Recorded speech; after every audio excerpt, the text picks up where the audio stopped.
I don't like the term obsessed. I think it's tossed around in today's. You're obsessed. Yep.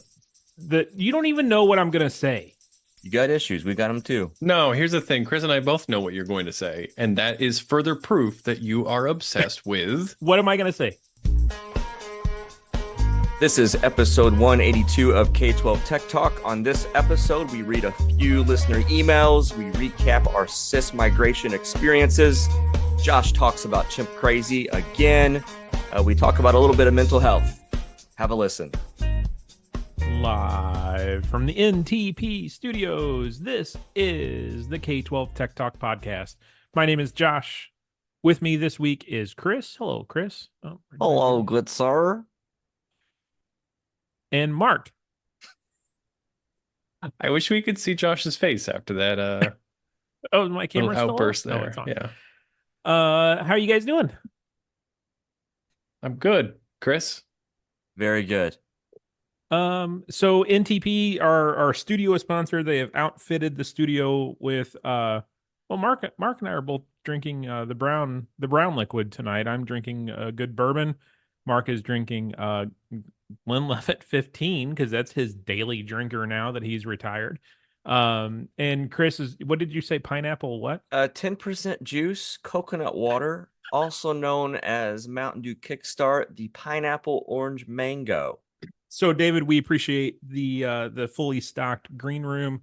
And you know, if you are in, we talk about David and NTP a lot. They're studio sponsor every week. We mention them. But if you are in the market for sock service, sock as a service, and I'm not talking about knee highs, security operations center, or you are looking at an EDR, specifically SentinelOne, and I'm getting it from multiple sources that they might be expanding their offering maybe in the future. But right now, SentinelOne, if you have SentinelOne and you are looking to renew, or you're looking to leave group slaps after their issue this summer, give David a call or give David an email, dwren, W-R-E-N, at ntp-inc.com.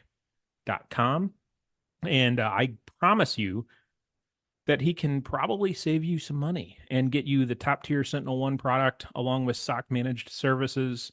And he can do other things as well. And he can fill you in much better than I can. But they do network monitoring, east-west traffic monitoring, north-south traffic monitoring, AD logs. They can watch it all. And then they'll call you when you have a problem. So give David an email. Let him know that you heard about him here. By the way, Ghost Energy Drinks now has partnered with Welch's. Oh. And I found one of those bad boys today. It's in the fridge on cool. I'm excited. Didn't know Welch's was still around. Welch's Ghost Energy Drink. So a little personal news here. You guys know that I have watched and become slightly obsessed with, and I don't like the term obsessed. I think it's tossed around in today's. You're obsessed. Yep. You don't even know what I'm gonna say. You got issues. We got them too. No, here's the thing. Chris and I both know what you're going to say, and that is further proof that you are obsessed with. What am I gonna say? Chimp Crazy. Chimp Crazy on HBO. Yes. I rest my case. So, but get this. Oh, Oh, do tell. No, but So you're not spill the obsessed. tea, please. You're not obsessed, Josh. It's cool. So It's cool. her Tanya's new house at the lake is within walking distance of our place at the lake. And I've said I'm going to camp out at the three-way stop by her house and meet her one day. Jackson told my wife, son told but you're not obsessed. No, not You just admitted to wanting to stalk this woman at her house. not stalking. I'm not going on her property. Jackson said one of his coworkers who works at a couple different bars at the lake, she came into the bar last night. I'm going to meet her. He works this weekend. You should get her on this podcast. I already know what we need to hear her side of the story more. If I haven't met her by Halloween, I have a costume and I'm going trick-or-treating. Guess what the costume will be? Tiger King. An ape. A chimp. Yep. Yeah, there are differences, they say. There are differences. So what have you guys been up to? That's been my update. What have you guys been up to? Mainly just like keeping updated with Chimp Crazy. Yeah, you're retired now. You can stalk her Yeah. all day long on Twitter, right? Is she on Twitter? I don't know. I'm not on Twitter. Chris, you anything fun and exciting? No. All right. Well, sorry, David, and our sponsors were trying. Oh, that's the other exciting news. We now, we joked last week about having a voicemail, Yes. about having a phone number that people can call and leave us And like voicemails. any good joke, it should become real. Yes. Rooted in any good joke should be rooted in reality. Mhm. We now have a phone number. Get your pen and paper ready. Shoot. 314 Nice. 329 0363. And that will leave us a voicemail, and we might bring you on the show. Please don't call at 1 a.m. because I think this is going to ring my phone. I don't know. What should they call about? Any of the topics. If you don't want to send us an email and you'd rather leave us a voicemail about it, send us a Jackpot. voicemail. I bet you David calls. You can be anonymous. David, what? Yeah, we know David's voice though. You can do heavy breathing. No, if you please, want. please don't. Oh, please don't. All right, we should dramatic spam readings. Dramatic ticket readings. That would be good. Dramatic help desk ticket readings. I love it. Yeah. That should be a new segment. We got to find somebody to sponsor it. We don't have enough sponsors. Mark, why don't you take us into the new? No, but we can do the sponsored. We need a jingle with that number. Yeah. And a sponsor will be incorporated. We already have 17 sponsors tonight. I don't know that we need another one. Why don't you hit the first sponsor, Chris? Yeah, Vizor, Vizor. If you've been struggling with your new devices for students, you can check out Vizor, Vizor. Bulk, check them out using a barcode scanner or automatically allocating devices based on student logins, just so you can deliver out those devices easily. Go to vizor.cloud/K12 Tech Talk. This is true. If you're a K12 Tech Talk listener, you get special pricing. If you get a demo from them, they send you a free K12 Tech Talk shirt or hoodie. I know because we ship them.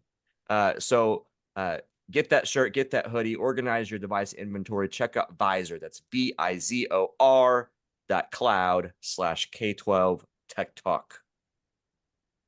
All right, Mr. Mark. All has been right. scouring the internet for news with his newfound time on his hands. This is yeah. Good point. Things are looking up. We have mentioned this on the previous episodes. We mentioned it last week. Just wanted to reaffirm that the FCC cybersecurity pilot is opening on September 17th. So by the time the next episode airs, it will be open. And it is closing November 1st. You've got over a month, about a month and a half to apply. For details on that, please check out the FCC's website. There's a lot of different resources online. And it is very similar to the E-rate process, but also very different in what they are trying to fund and trying to do. So make sure that you read with a fine-tooth comb if you're going to apply.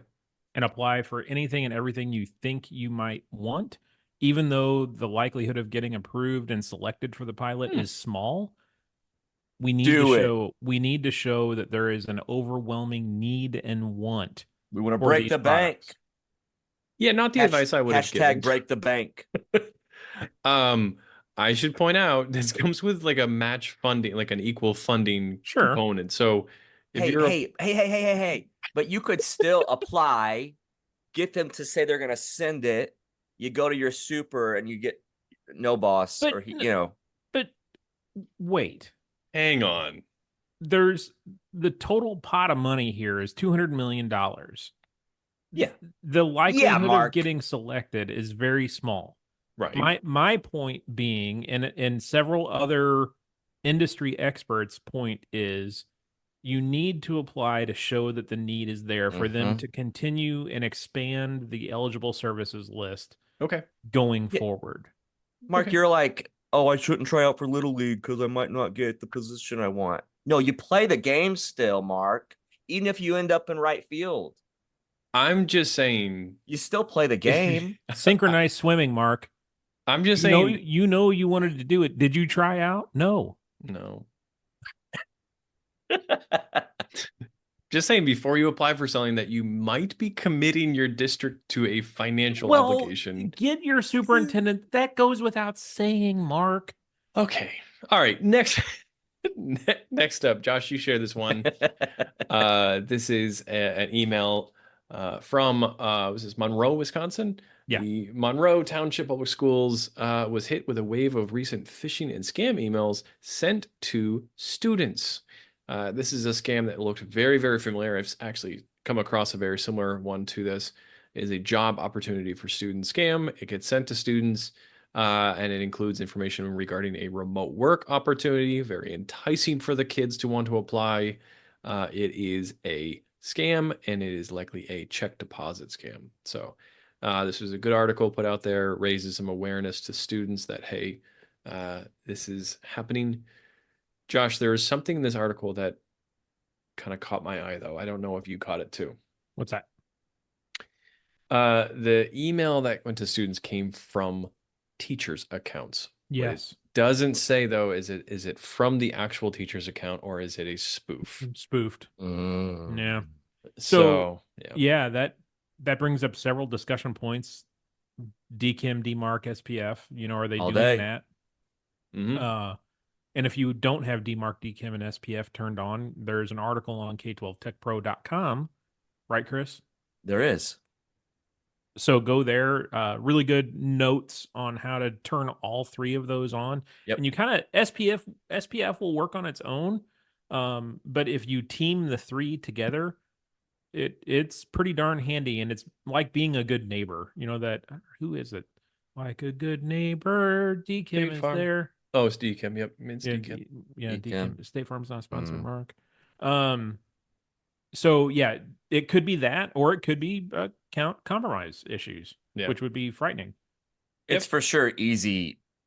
Going back to SPF, DKIM, DMARC, just do it, and you control your pace too. I mean, Yeah. you implement those. You don't have to it's not going to instantly start blocking stuff. You control each of those, and each of those do different things. So if you're not doing those, Yeah. you need to. Yep. And superintendents, if you're listening, because I think we've had a couple pick up here recently, ask your tech people: are you doing DKIM, DMARC, and SPF? And You see know they what, say. Josh? You don't What's have that, to Mark? ask because it's public. You can just put in someone's domain and see if they have SPF and DKIM enabled. Correct, but is it worth the superintendent's time to do that? Unless they're trying to catch their tech director in a lie. Shoot. Hmm. And if that's the case, you probably have other problems. Well, Get out of Dodge. speaking of which, let's talk about the third article, which is it's from K12 Dive, and it's the top legal article, legal hurdles facing school districts in 24-25. Ugh. Not necessarily technology, but I thought this was an interesting article for us to keep an eye on, this kind of topic, and I'm sure you guys have some thoughts on this. So, top legal hurdles. There is one that is a little more applicable to us, but I'm going to see if you guys can guess. What do you think is facing a superintendent and their legal team right now in terms of the top issues? Oh my gosh. I don't know, because I don't want to answer and expose anything. Oh, okay. Well, let me list the Tell us your weaknesses. number one, or it's actually not in any order, but I will read them in different order from the article. Special education. This has Sure, grown yeah. tremendously, especially in the last few years since COVID, around students making sure that they're receiving their services and all the staffing issues and students being out of school. So special education is a very top issue for legal staff and superintendents. Another one that's somewhat related to our world in tech is First Amendment. In other words, freedom of religion and speech for students. That includes religion in schools. It also includes LGBTQ curriculum and policies. So that's hitting a number of states around the country. The next one will be Title IV funding. Very similar to that one. It has to do with discrimination policies. Another one they referenced was DEI, as you can imagine. It's a very divisive concept across the country. The last one, though, that really does hit us, and this is important, for our world is privacy. So Mhm. K-12 is saying that privacy is going to be a major risk or legal hurdle for schools in the coming year. You're talking about students' access to inappropriate content, not just traditional, inappropriate content, but now deepfakes and AI content that's being hit. And there are a lot of parents and a lot of lawmakers who are really looking at schools as you guys have a responsibility. So we could get super technical with this one, but this is where where the rubber hits the road is your content filter, your internet filter, these kinds of things, as well as the applications that are sharing data to third parties. So that's a major legal issue, and it will be very expensive for school districts this year.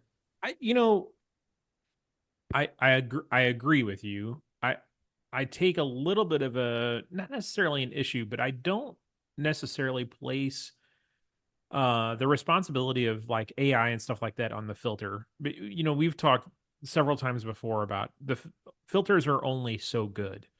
They're not going to catch everything, and we've had to have that conversation before. Of this kid was able to pull up lingerie pictures through Google Images, even though Google Images safe search is turned on. We filter, content like that with the firewall. We also filter it with our Chromebook filter at the same time. Stuff still gets through. And that gets back to that. I sat in that great session at MSISAC conference in Orlando about reasonable protections, and reasonable. The definition of reasonable can be a little bit gray, but the fact that you're making an effort to do something, and in the case that I just referenced, you've got 3 or 4 layers of efforts in place to prevent something like that from happening. I feel like, and I'm not a legal expert and not a school law expert, even though I pretend to be one on a podcast.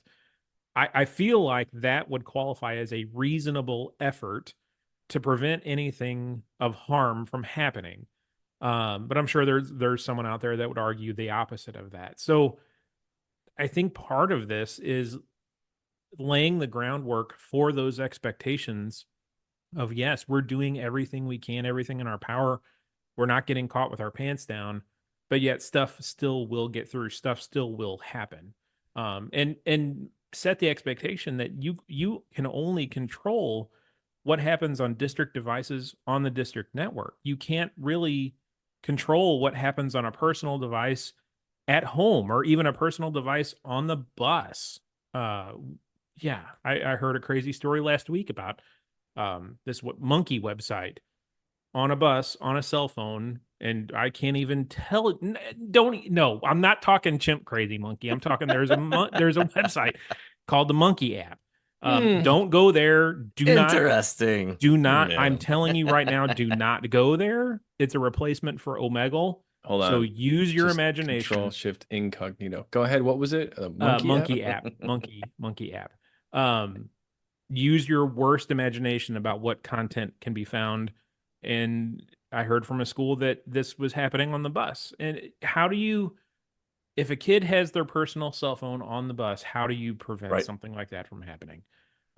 It just leads to difficult conversations. Did you guys do that app? It was called Flinch. No. And you got placed with a random person, and like you were supposed to stare at them, and whoever flinched lost. No. So it would just jump to random people around the world. And then it became something not what it was supposed to be. I mean, right. people It sounds would like flinch. it sounds like Omegle. Yeah, right.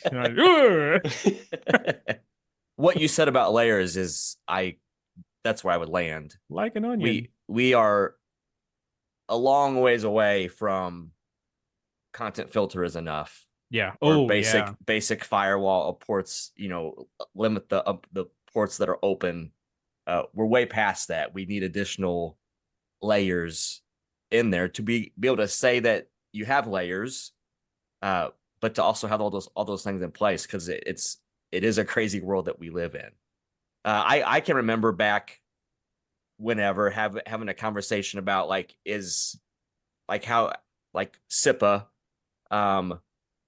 in a one room, one building schoolhouse with kids on computers, that you could kind of read that as like you're compliant if just the teacher is walking around doing a very good job of watching what the kids are doing. That you could try to squint your eyes and Okay. incorporate and interpret that as being SIPA compliant because you're doing such a good job.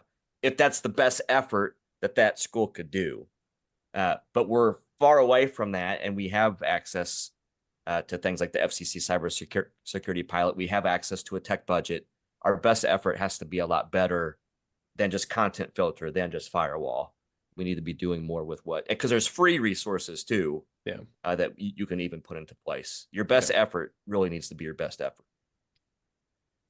I don't disagree with anything you said. I mean, everything is right. Josh, you're also very right that probably every single case or most cases, you know, where a parent or somebody, community member is upset with students, you know, something getting through the filter, it's not going to go against the district at the end. It's still going to cost you a ton of time. Oh, and yeah, lawyers' fees. Yeah, if it gets that far. Yeah. Absolutely. Yes. Yeah.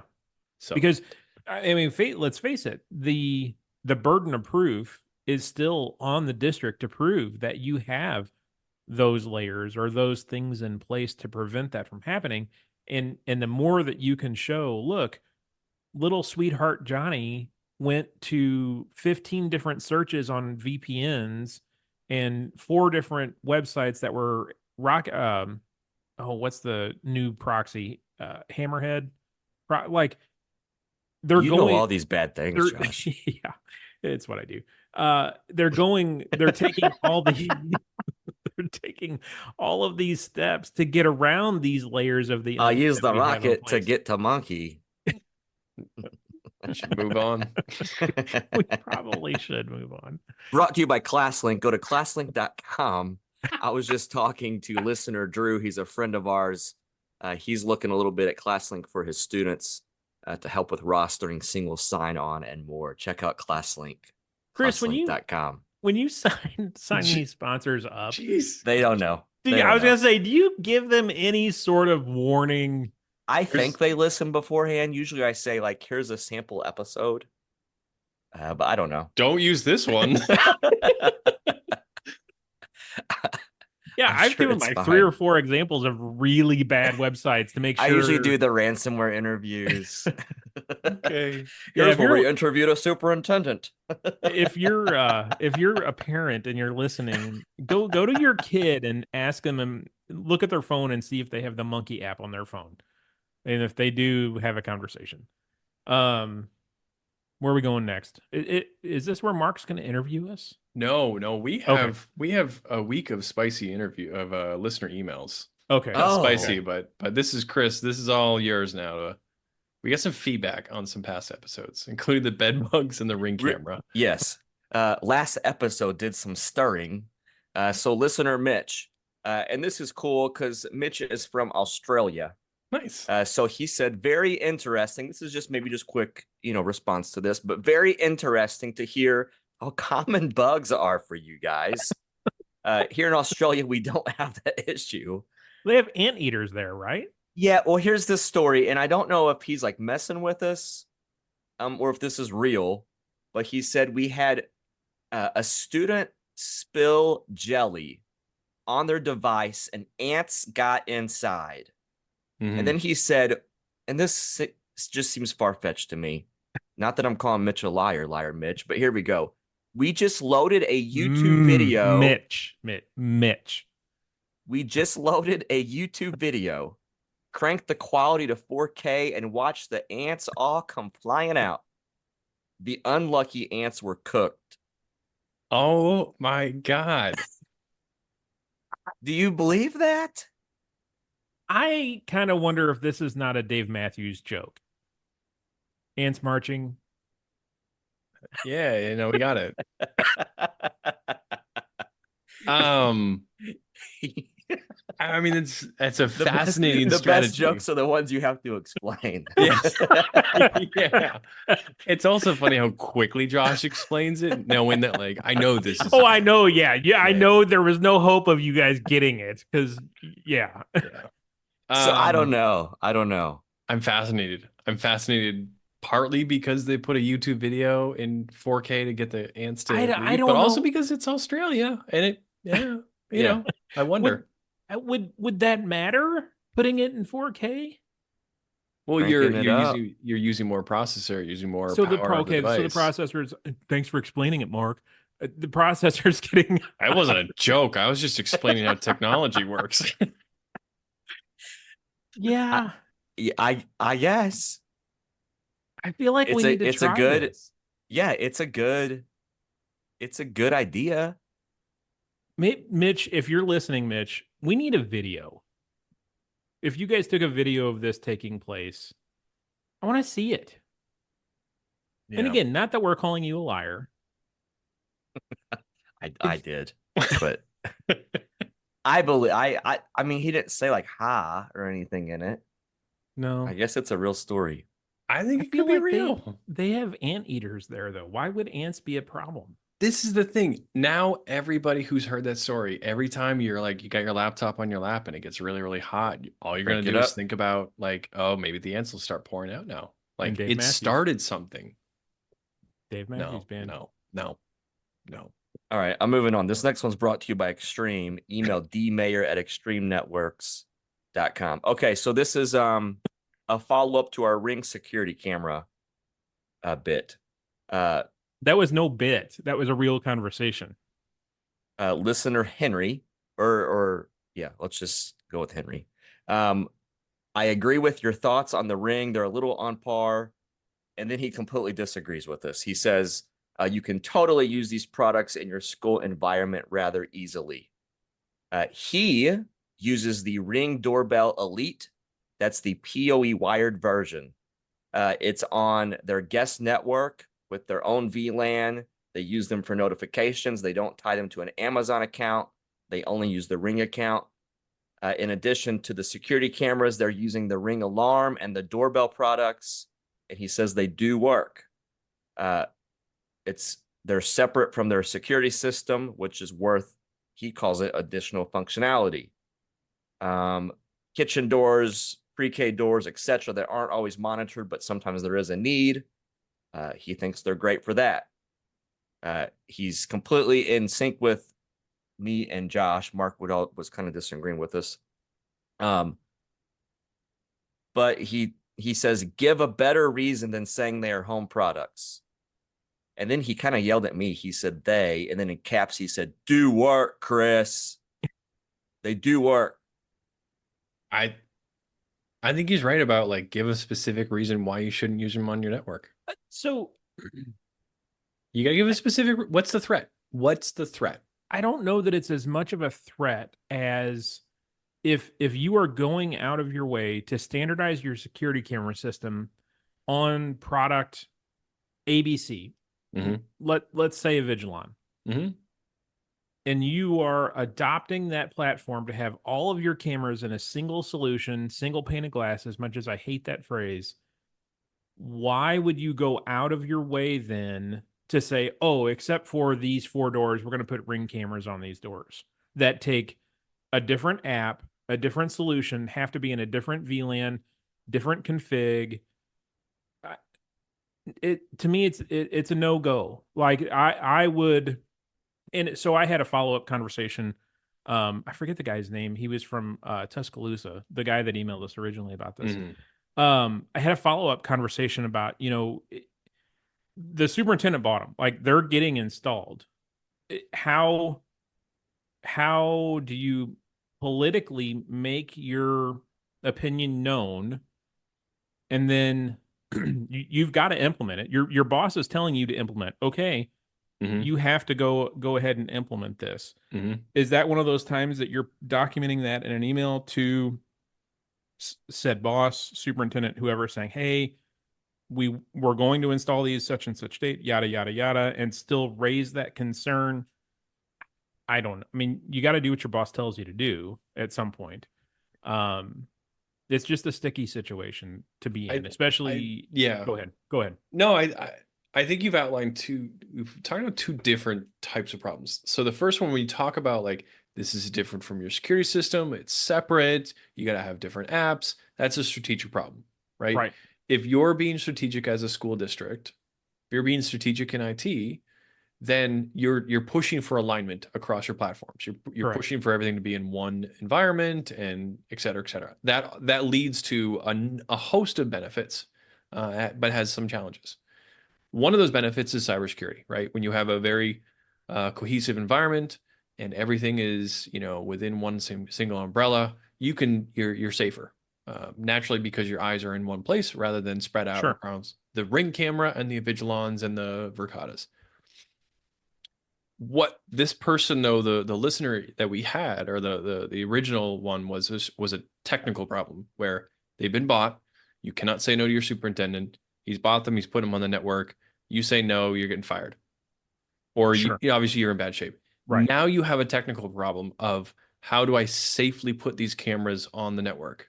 And if you don't know what the specific threat is that you're worried about, if you just say it's unsafe because it's consumer, because it's home, then what threat are you protecting against when you do finally have to put these things on the network? Agree. And if it's okay, I guess it's really, like you said, two different problems. Hopefully you're having that conversation on the front end before they're purchased. Yep. So that you can have that conversation of strategic alignment, yada, yada, yada. And to your point, Mark, if you're to that point, or, hey, I just bought these, they're here, go install them. Yeah. I think the easiest resolution to that, like listener H said, you're putting them on guest, they're not touching any other part of the network. And then hopefully that doesn't fall on the IT department to manage who has the app and who gets access to them and stuff like that. To me, that should fall back on the person that bought them. Yeah. Some of his curveball to us is this elite package, and like you can go to Ring and they have a business security section. Sure. So they're marketing to business. So it's almost to getting into that land of, at previous school district, yes, we wanted Aruba for wireless, but we had to go through a phase where we were buying the cheap Ubiquity that was doing the job, but it wasn't the higher grade, where we've landed on something less just to get the job done. This is this in security camera land, where, yeah, you can take a different. Yeah. Okay. We're talking about too, again, the layered thing with the original listener is it was just given. So is it the lower end of Ring? We didn't unpack that last time. And I didn't know that there was these different sets of Ring tiers. I don't know what makes it so different from the business. I'm not educated to that. So that's interesting. I still, in my mind, just what I know from Ring, and I use Ring personally, I still look at it as a lesser tier camera system of the different choices in the market in business sector land. But it's funny that's an interesting thing I was thinking about this week. Is like, all right, so Ring is owned by Amazon, right? And Nest is Google, right? These are consumer products, and there's a number of other like consumer products that are out there. Do you think back to some of the companies that we've worked with that are K-12, that are designed for K-12 environments and meant to be in schools, or they're designed to be in enterprise solutions. And then you start to like pull back the onion. You're like, what is this? Just a guy in a basement who just built this app? Oh, sure. I'm still pretty convinced my Infinite Campus server is in a garage, but yeah. So we'll get to that. There are products that are made for K-12, that are made for enterprise, that I would not trust over a product that's actually backed by Google or Amazon in terms of a security perspective. Fair argument. But to me, and maybe it's just the setting that I'm in, that to me that wouldn't fly. And I know every district is different, especially here in Missouri. You can get a new superintendent and all of your strategic plans for the next 5 years completely change the day after they're hired. So it would be tough for me to swallow that. It's funny. It's like thinking about, all right, you want a vehicle, you want a truck that's designed for off-roading. You're going to be taken out in the woods, out in the desert, out in brutal conditions. And there's a guy who has a garage that builds custom-made ATVs and UTVs and stuff like that, right? He's designing a truck for that environment. You've also got somebody comparing just a consumer Ford F-150. they're designed for different purposes, but at the same time, the infrastructure and the technical infrastructure behind Ford is probably better than the guy who's building custom vehicles in his garage. Would you agree? Sometimes. Sometimes. I think the same thing applies to cybersecurity. I do think that some of the products I've seen out there geared for education and enterprise are crap Sure. and have and might tout cybersecurity, but behind the scenes there's absolutely nothing. Yeah. And I think consumer has a much higher bar to set because like you cannot lose your reputation. That's all that I'm just trying to say. Valid points, but I yeah. I mean, we could go down this rabbit hole. Valid points, but we don't like them. Your points are stupid. I'm with listener H on. I agree with his setup. It looks like he with Ring has picked the most suited thing for a school district environment. Like he got the Elite, it's the PoE wired version. Guest network VLAN. That's some of the stuff that we unpacked. Like if we were forced to take Ring, what would we do? Right. Right.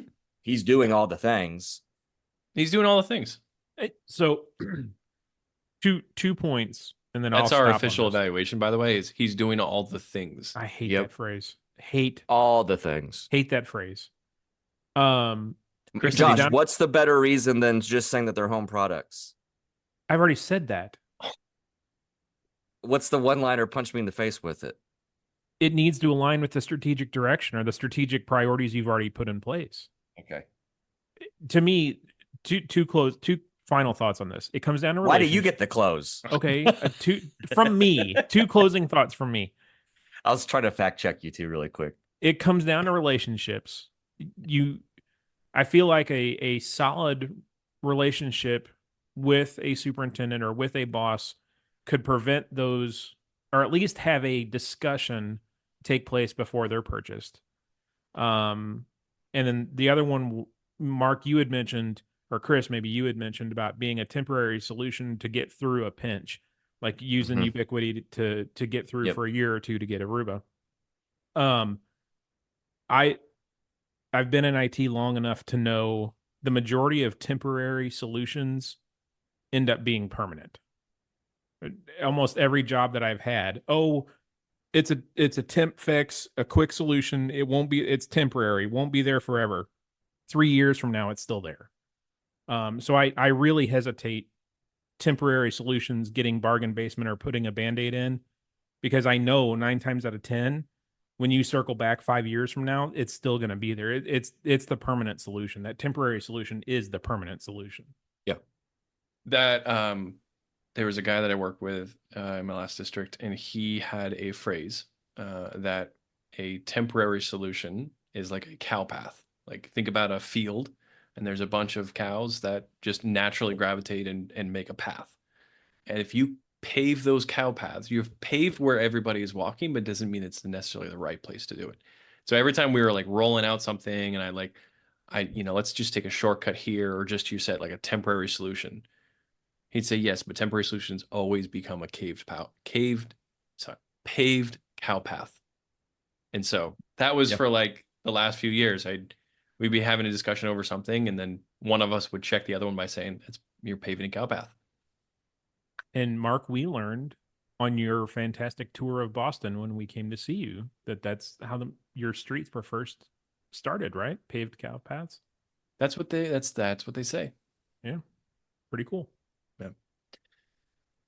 All right, Chris. I'm sure we have another sponsor. We do. Check out Prey.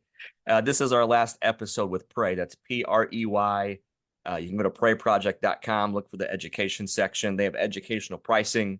If you get pricing from them or check them out, mention K-12 Tech Talk, mention K-12 Tech Pro.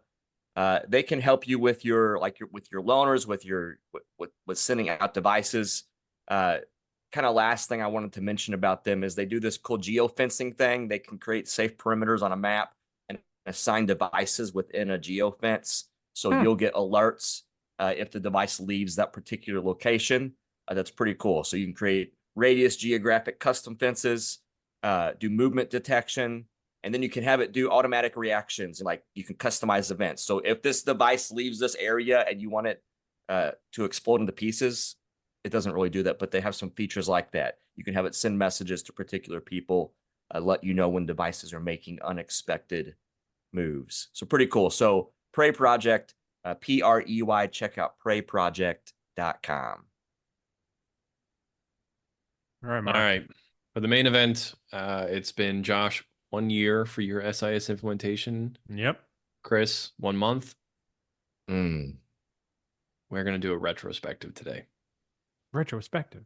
I've got 5 questions I'm going to ask each of you. Feel free to adjust. Whoa, you prepped for this? Oh, yeah. You ready for this? Hit it.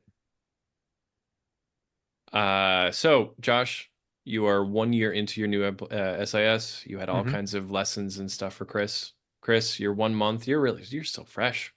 Yep. What's the one lesson that you learned that you weren't expecting from the implementation of a new SIS? That our data was actually in very, very good condition when it was converted. Coming out of Tyler, we had, we had some mistakes and some things to clean up, but our data was very, very clean. It was Eric, the intern, that said this to me.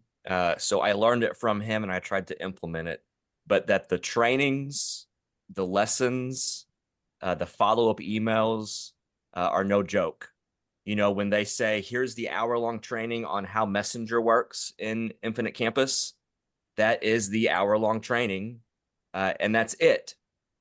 So your people that are impacted by that training, they need to attend that training and to try to get a secretary to get away from the regular grind of the day, to focus in. I'm used to, I got four monitors in my office, and I'm used to pulling up a training or whatever, but I'm still cruising through email, working on tickets, whatever. It's not good for everybody. Oh, okay. Not going to work. The training needs to be, take it in. It's the real deal. And when they do the follow-up email after, where they're like, here's your homework from today, it can feel like, yeah, that's just like the little follow-up, like they liked me for the training. But no, that was real homework, that for a successful implementation, you need to follow through with those items that they're telling you. Chris, do you guys think you did okay with that? Or are you saying, like, I do. We learned this because I was not paying attention? I felt like I tried to preach. I felt like I was preaching a message that I didn't know if I agree with it myself. Just got it. My colleague told me, so I'm going to say it, and I'm just going to keep saying it. And I felt like I did, and I felt like, that was true. I'm glad that we tried to do it that way. All right. Next question. What part of the implementation do you wish that you had spent more time on or had paid more attention to? Kind of actually transitions pretty well from Chris, but what's that area where, like, man, I really wish we'd spent more time doing this? First answer, none of it. I feel like we spent an amazing amount of time. I spent, and our SIS coordinator at the time spent an amazing amount of time pulling data out, literally a month solid of doing nothing but that. If I had to say, I wish we would have spent more time working on something, it would have been around the conversation of how year-long classes are set up, either by semester or by quarter or by the year, because we are learning with state reporting here recently that you can't have a year-long course. They have to be semesters, and we have some in one of our buildings that are by quarter. So they've got to join some classes into semester courses instead of quarter courses. I wish we would have spent more time discussing that. And it's really no fault of anyone's, because at the time they told us that you had to do your courses in the lowest common denominator. So if you had a building that predominantly had year-long courses, but you had one class that was a quarter class, all of your courses had to be quarter courses. So we've got some cleanup to do because of that before the end of October for October reporting. A direct impact to me was all of our exports and our syncs, and I was told again by colleagues, actually by Corey, that those take longer than what you would think going into them, like your sync with Clever and your sync with Google and whatever it is, right? So I tried to prepare for it to, you know, you have to tinker with these things and with these fields and get your data extracts rolling, but it just took even more time than what I thought it was going to. And actually, too, for us, it gets to a point. So, like, we're a Clever school district where I'm ready for Clever to work, but you have to like wait on Clever and work with Clever, and to no fault of them, but there's just a process that is happening because you're literally changing your SIS. Right. So that timeline, I mean, there was some pressure on that timeline, way more than I anticipated. It just plan for that to take up a lot of your time. It took a lot of my time. And I think as far as everyone else, again, mentioning like the homework, there was a time where they're wanting you to check our data was in good shape. But there was like the time where like they have you working with old system and new at the same time, you're kind of doubling up work. Yep. And they're wanting you to check things before they do one final data pull. I think I wish I had, or that our team had followed up with all of our secretaries and counselors more, like, hey, you did this and this and this and this and this, right? Because we missed things. And again, to not like a you guys just didn't do the work, but I think we could have did some double, triple checking because things were going to be missed. Okay. And there was a period of time where we could have done that. Okay. All right. If you were the SIS vendor, how would you rate your district's implementation? I mean, not to brag, but Oh no, literally, we tell us had what you did right. No, Chris, you know Nikki at Yep. CIC, she's like the project manager, implementation coordinator, or whatever. She complimented us more than one time on our data and with the way we were doing things. I would think we'd get a solid A minus, somewhere in there. Like, well, that's pretty great because I've got Nikki in the waiting room ready to rate your performance. I always wanted to like know, like, I wonder what they say like before and after. oh, absolutely. Absolutely. Yeah. No, it got to be a joke because Corey and our districts were going through implementation at the same time. And we were like, he was like a week or 2 weeks ahead of me in data migration. So we would constantly have competitions on like, oh, Nikki said our data is really better. And then she'd tell us our data was really good. And finally, I cornered Nikki one day and I said, Nikki, I need you to answer me. Is my data better than Corey's data? So Corey and I had really, really good data. I think I have shared this before, way back when I worked with Jay with K-12 Tech Pro. I was his technician. He was tech director. And we moved from, it was called like Limburger. Yeah. It was like a DOS-based program. And we moved to Tyler SIS. And it was mostly Jay's baby. But I remember just a whole lot of, and not even a whole lot of, some spreadsheets because the data set just wasn't that big yet. But it was still craziness because that was when your first like gradebook was going to be part of the SIS and food service was going to be a part of the SIS. Those things were new things to think about with like an all-in-one package. And it was a lot, but it was like a big move for tech and it didn't involve as many people. And then at my previous school district, and this has been, so I'm at current school for 11 years. So I don't know, the 15, 16 plus years ago, moving from that similar, it was like Limburger, then it was Chalkable, still crappy like DOS based, and it was kind of like this Windows install thing. But moving to Power School, data was a lot more, and it impacted. I remember impacting the secretaries a lot and the counselors. Food service, I don't think I like blew their minds, and teachers were just excited for the new grade book. But this thing, all these years later, was just so much, and the data set is just so large. It just impacted everyone, and it was just a really big move. And do I think we did a good job? Yes. I think we did the best job that we could do given the amount of data that it was and how many people it impacts. But it's a communicate. You have to communicate. I think I did a fair job of trying to communicate with folks. We have a SIS coordinator. I think we tried to just keep everybody in the know of what's going on and why we're doing what we're doing, kind of thing. I don't know that Nikki would give us she'd probably give us an A, sure, but it's just Nikki being nice. All right. A through F, Josh. A. I think A for me too. I mean, we're kick butt. I really want to find Nikki's contact information and find out here. Oh, you could find her. I'm sure you could find her. All right. Nikki, so my SIS coordinator, I could probably name drop her, right, Melanie? Sure. So she and I are a great team together. And I would just say any moments that I've alluded to over the course of our migration that were bad, Melanie and I die on hills together. And I've always said like if I walked around a corner and we're in some alley and like Melanie's like kicking somebody, I'm probably just going to start kicking them too. And I'm going to ask Melanie questions later on like why we kicking this person.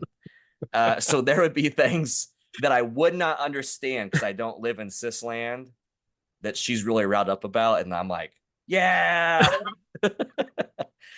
So I know that part of our migration, there were those tense moments where things just aren't going how you would want them to go, that we had a good team. And I know I talked about this before. The relationships built prior to the move, man, I just banked on those. Yeah. That secretaries know that we're in this thing together, that counselors do, that the principals do, that everybody knew that like none of us want to do this. We wouldn't choose to do this. But we need to do this. We have to do this. So like we're in this together. Let's embrace how bad this is together. All right. A couple more questions. What is the best change that you've seen in your district as a result? What's the best change that you've seen in your district? I'm not talking about like, our data's better, but like what practical change are you seeing in your district? I think that we've had much more of an adoption of our parent portal.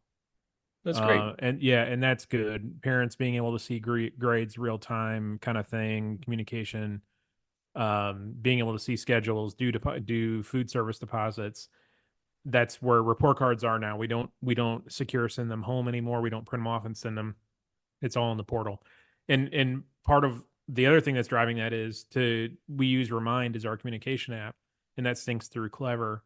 And for the parents to flow across into Remind via Clever, they have to have an active parent portal account. So that was the other big driver. Look, if you want to get Remind messages, you have to get in and create a parent portal account for that information to flow over. So I feel like we've had a pretty good adoption. I would say more of an adoption or more use of the parent portal than when we were with Tyler.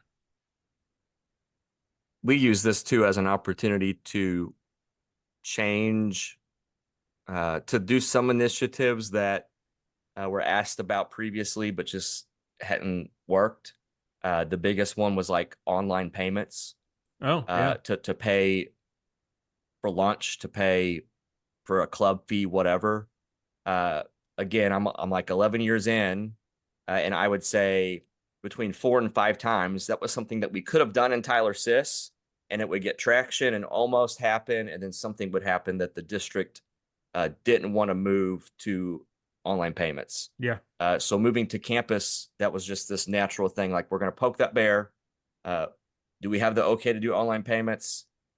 We're doing online payments because this is new, and it's working, and we're doing it.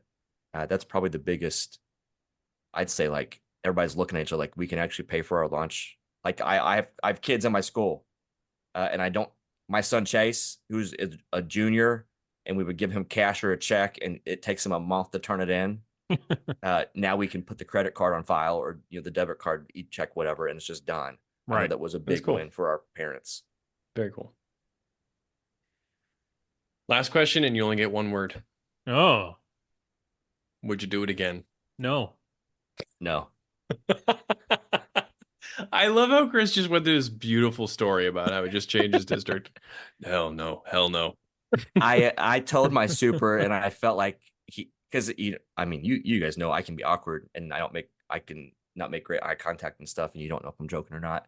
And I told him I would quit, like if in a couple years, they're like, hey, there's this new SIS that's out, it's super cool. My recommendation is no. Yeah, no way. So if we're doing it, then we're going against my recommendation, and I'm pulling a mark. I quit. It's Not funny why I quit, but I came in to my district after we were on Tyler, or after they were on Tyler for, I don't know, 2, 3, 4 years. And every once in a while we would hit a hiccup with Tyler, a bug or support not being responsive or them not doing something the right way. And I would bring the topic up, maybe it's time we look. And our SIS coordinator at the time, who I've known, I was her ring bearer in her wedding. I've known her forever. She's like, no, I will kill you and I will quit if you even bring this up with the superintendent. So when our hand was forced, we're like, well, here we go. And now I know, because she had lived through the Tyler implementation. No, not doing it again. And I've made that very clear at my district. Yeah, it's bad. I don't blame Infinite Campus either. Not at all. Any new SIS, it's big. It's a heavy lift. Bad. I don't know that I guess to poke Infinite Campus, the amount of Zoom calls we do is insane. Yes. But I can take that as a good thing. But man, the training schedule. I don't know how many. I don't even know how many calls, Josh. What do you, is like 50, 70, 80? I don't know. Oh, it's a lot. It's over 50. And then like 2 hours a piece. Yes. Like, I don't know. I know that first month, Paula and I were on Zooms every other day for 4 weeks straight, 2 to 3 hours at a time.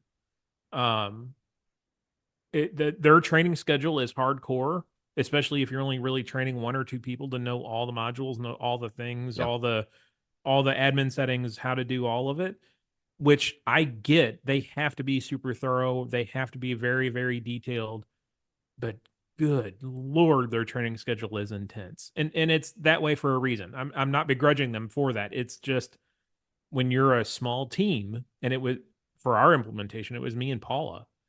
Secretaries got trained every once in a while when it was their time, but we didn't bring other people in just to be trained. We only brought other people in for their specific roles. Yeah, it was a lot. And I think it's going to be that way for any implementation, but dear Lord. I sat through every Zoom, whether I thought it was going to, and most of the time it didn't pertain to me. There might be like 1 or 2 times I had to speak. And I felt like that was important, that I was a part of all of those. But it got to where I had hung out with Melanie so much on the Zooms. If I was on a completely different Zoom call, there was one time I called the lady I was with, Melanie, just out of sheer habit, because that's how much time we had clocked on these Zoom calls to chug through the thing. I would never do it again. Nope. Wow. No, it would be a career move. Absolutely. Yep. Okay. Well, I probably should have just started with that question and then just end the episode. But again, I think, Chris, we need to be super clear. That's not an Infinite Campus thing. But it could be. No. Everything you just described was not specific to the vendor you rolled out. It was just general, like, I mean, it's to your point, Chris, heavy lift. Your SIS coordinator already said, no, I'm not doing this again after the first one. So, well, and at a prior job, I worked for a hospital for 10 years, and we implemented a HIS while I was there. And that was just as heavy of a lift. Like anytime you are implementing the core system or migrating a core system to something new, it's hell. It's going to be long. You're going to have hiccups. There's crazy amount of stress. It's hell. Well, like we moved the lunch ladies to those new touch screens. Yeah. McDonald's looking kiosks. And I remember in that meeting, then this is what we're doing. This is how much we're changing things up. But there's cool stuff too, like the record exchange feature that's built into Infinite Campus now for transfers. Kids leaving districts or coming in, that they have if the kid's going to a district that's an Infinite Campus district or coming from one, like there's a records exchange process where that can happen electronically rather than calling and asking for records requests and then having them faxed and then scanning them in. Like there are really, really cool features, and it's way more advanced than Tyler ever could have thought of being, I think. But there are also negatives, like reporting out of Infinite Campus just sucks. Sorry, Campus, but you've got work to do there. Give us our data grids and groupings back. Jesus. Missouri, what's up? Yeah. How they've made it this long in Missouri without people complaining, I don't You know. can tell, we should quit. Mark's regretting that he asked these questions, but you can also tell Missouri is its own little, and I'm sure every state is its own little beast. But I felt like when some of these Missouri, I don't understand, like we're just Missouri and I just live where I live. And then I'm just this little bitty school. And then we're asking some question that's like blowing minds with the Tyler stuff that we're used to doing. Yeah. And the new Infinite Campus way. Do you have a vape in your hands? Is that no, a vape? It's called an ink pen. Oh. Mm-hmm. Yeah, I picked up vaping after the campus move. By the way, that last question was, you have one word for this answer. 20 minutes later. I do think I had some depression in there as well. My colleagues warned me about that. My hair is a little bit grayer. Oh, absolutely. But everything's fine. It's great. Yeah. Even a year later, I'm grayer, but that might be because I'm 45. Yeah, there could be a lot of reasons. Why don't you hit our last sponsor? Mental health is important. Brought to you by Fortinet. Email fortinetpodcast@fortinet.com. When you're going through a SIS migration, changing up your firewall, content filter, dealing with rostering, device management, whatever, pay attention to your mental health. And Mark, what are you? Mark, are you okay? Sorry. I don't know if that was an advertisement for mental health or Fortinet. Both. Or Grecian formula. We know Chris over at Fortinet cares about our mental health.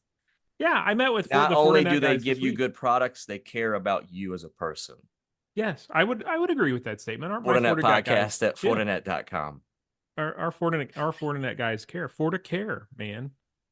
Speaking of care, Josh, you should give the phone number out again in case anybody wants to send us a voicemail. Speaking of Fortinet, Google what's going on with them. That Fortinet breach we probably shouldn't bring up in their sponsorship slot. We'll bring it up. We'll bring it up next week.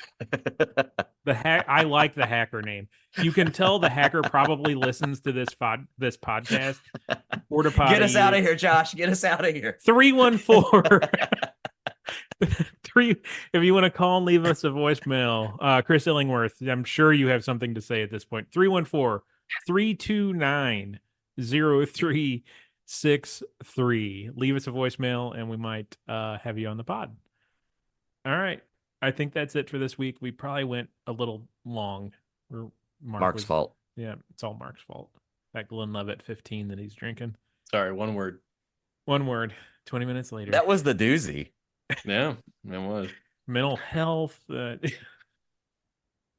right. Thanks for listening. Shoot us an email, k12techtalk@gmail.com. We're on Twitter, X, whatever you want to call it. Share us with your friends. Share us with your meeting groups. Chris, can we announce that where we're going to be soon? Yes, we can. Well, there he is. Yeah, we've locked in. We'll post about this later, but we're going to be heading up Vermont way to Vermont Fest. When is that? That's not November. Is that next month? November. With Vital Learn. We partnered up with Vital Learn K12 Tech Pro. You can get your Google licensing and K12 Tech Pro membership if you're up Vermont way through Vital Learn. But we're going to hang out at Vermont Fest.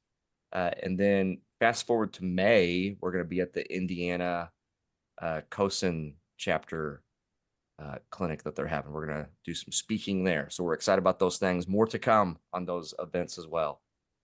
So if you want us to hang out with you, let us know. Give us a call. Yeah, give us an email. We'll come do talks. K12techtalk@gmail.com. We will see you next week. to say.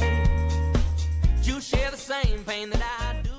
The views and opinions expressed on the K-12 Tech Talk podcast are the personal opinions of Josh, Chris, and Mark, and do not represent the views or opinions of our sponsors or other organizations that we're affiliated with.